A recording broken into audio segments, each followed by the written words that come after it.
오늘 하나님께서 우리에게 주신 말씀은 에베소서 2장 1절로 10절 말씀입니다. 에베소서 2장 1절로 10절 311페이지.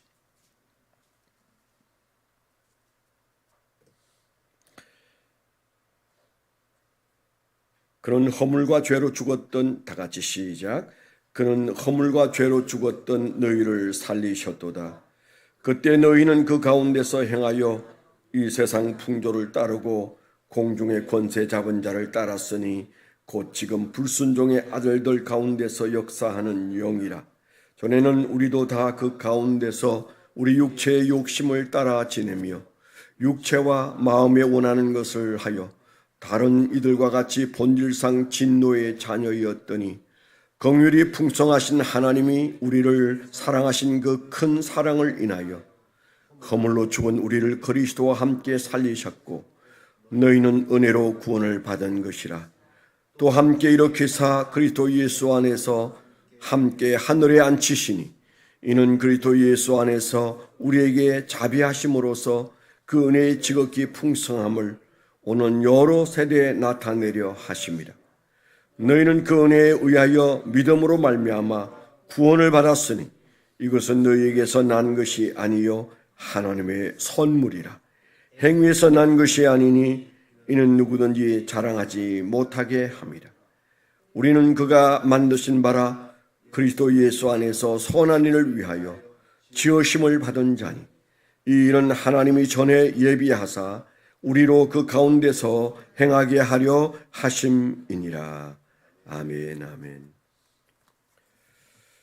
네, 오늘 말씀 어떤 곡조가 있는 노래보다 참 주옥 같은 말씀이어서 우리가 거듭 읽으면 거듭 행복해지는 그런 말씀인데, 오늘 저는 이 말씀을 묵상하고 마지막 점을 찍으면서 만들었던 제목은 예수님 핏값으로 창조된 새로운 피조물 값을 하는가.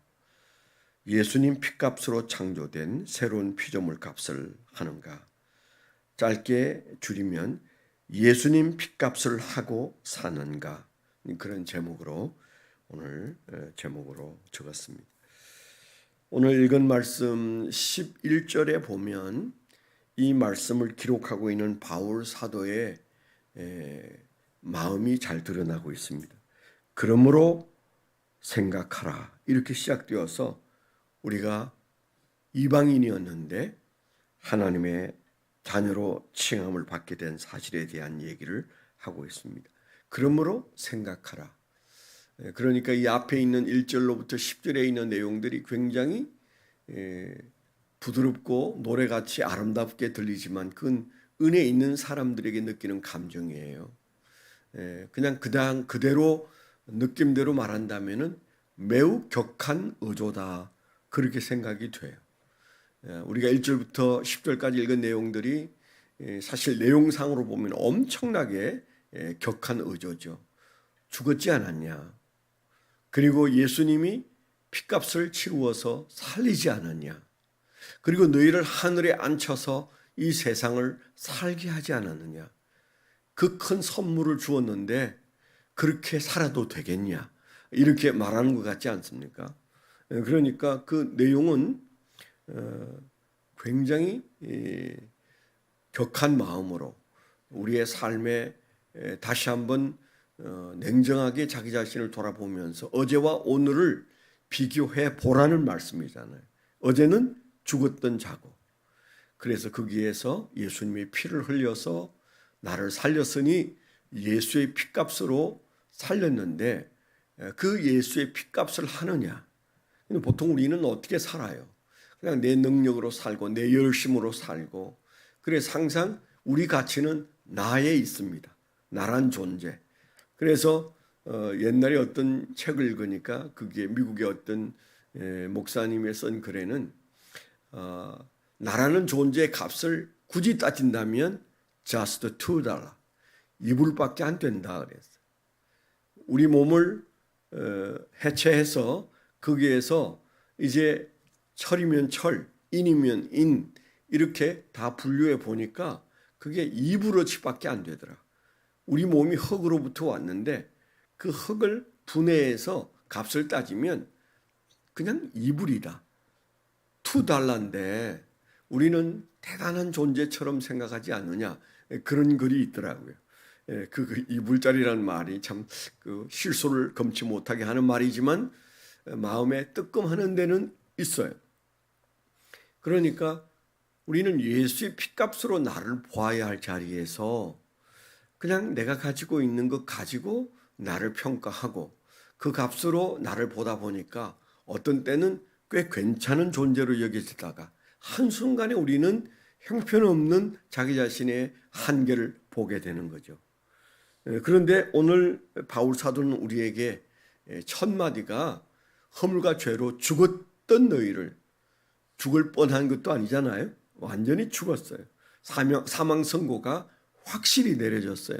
죽었던 너희를 살리셨다. 마치 나사로가 죽을 뻔한 줄 알았는데 잠에서 깬 것처럼 일어날까 봐 주님께서는 휘휘 다른 곳을 돌아서 이제 그 육체가 냄새가 날 정도 되었을 때 이제 그곳으로 갈 때 도마는 아니 지금 가면 이건 조문밖에 안 되는데 우리가 잘못하면 죽을 수도 있다.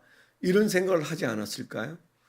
도마의 생각은 끝났는데 라고 생각하는데 예수님은 그것이 확실히 끝나려면 나흘이 지나야 된다. 사흘이 지난 나흘째에 주님께서 나타나셨는데 오늘 말씀도 명확한 사망 선고죠. 허물과 죄로 죽었던 너희를 살리셨다. 그런데 그 살리신 것이 예수의 죽으심으로 우리를 살려냈고 거기에서 끝나지 않아요. 제가 참 좋아하는 말씀이 6절인데 또 함께 일으키사 살리시고 일으키사, 그게 5절 6절에는 함께라는 단어가 3번 나오는데요. 5절에 보면 허물로 죽은 우리를 그리스도와 함께 살리셨고 또 6절에는 또 함께 일으키사, 그리고 그 다음에 한 말이 그리스도 예수 안에서 함께 하늘에 앉히시니, 그렇게 말했어요. 함께라는 말이 죽었던 나를 살리고 일으키시고 그 다음에 그 세 번째 함께는 앉히셨다고 그랬잖아요. 하늘에 앉히셨다. 하늘에 앉았다는 말은 우리가 죽으면 천국에 가서 주님과 함께 주님과 옆에 신부로서 앉을 것이다. 뭐 그런 얘기도 될 수 있습니다. 그러나 어법상 그런 뜻은 아니에요. 과거형으로 되어 있어요. 근데 이 말은 더 정확하게 말하면 영적으로 우리는 이미 예수의 신부로 예수와 함께 하늘에 앉힌 자다. 그래서 하늘에 앉아서 할 일이 있어서 우리를 이 세상에 살게 하셨다. 이렇게 해석하는 것이 오늘 이 본문 텍스트의 기본 정신이에요. 우리가 여기 왜 그 선물로 받은 새 생명으로 살고 있느냐? 선한 일을 위해서 그렇다. 그 말과 하늘에 앉히셨으니 라고 하는 말이 짝을 이루려면 우리를 함께 하늘에 앉히신 다음에 하늘에 앉아서 이 세상을 사는 특별한 존재로 만들어 주신 것이죠. 우리가 그런 존재입니다. 이 세상의 모든 인간들은 땅에서 나서 그래서 땅에서 살다가 땅 속으로 들어가죠. 그런데 우리는 비록 이 땅에서 죄 가운데 태어났지만은 우리를 살리시고 일으키시고 하늘에 앉히셔서 이제 남은 얼마간의 삶은 하늘에 앉은 자로 이 세상에 사는데 왜 사느냐? 뭐라고 그랬어요? 선한 일을 위하여 다시 지음받은 것이다. 아가도스를 위해서 다시 지음받은 삶을 산다. 재창조의 존재로서 산다. 완벽하게 새롭게 창조된 자로서의 삶을 사는 것입니다. 얼마나 거룩한 존재로 살게 하셨는지 우리에 대한 자기 존재 인식이 이 정도는 돼야 되는데 우리가 그렇게 생각하지 않고 사는 우리의 삶을 보고 그러므로 생각하라. 그렇게 말하고 있잖아요. 그러므로 생각하라. 이건 그냥 우리가 생각 없이는 그렇게 사라지지 않는 거죠.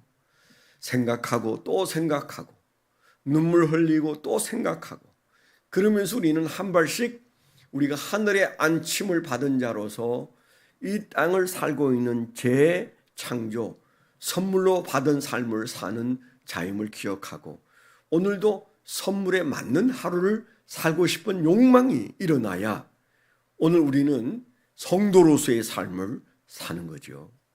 가치를 느껴야 달라집니다. 왜 그 아주 웃기는 유모들이 있잖아요. 아주 똑같이 명품의 가방과 똑같은 가방인데 그런데 그걸 어떻게 분별하느냐. 비 오는 날 그 가방으로 비를 피하면 그건 가짜다. 그런데 그 가방을 가슴에 품으면 그건 진짜 가방을 들고 다니는 것이다.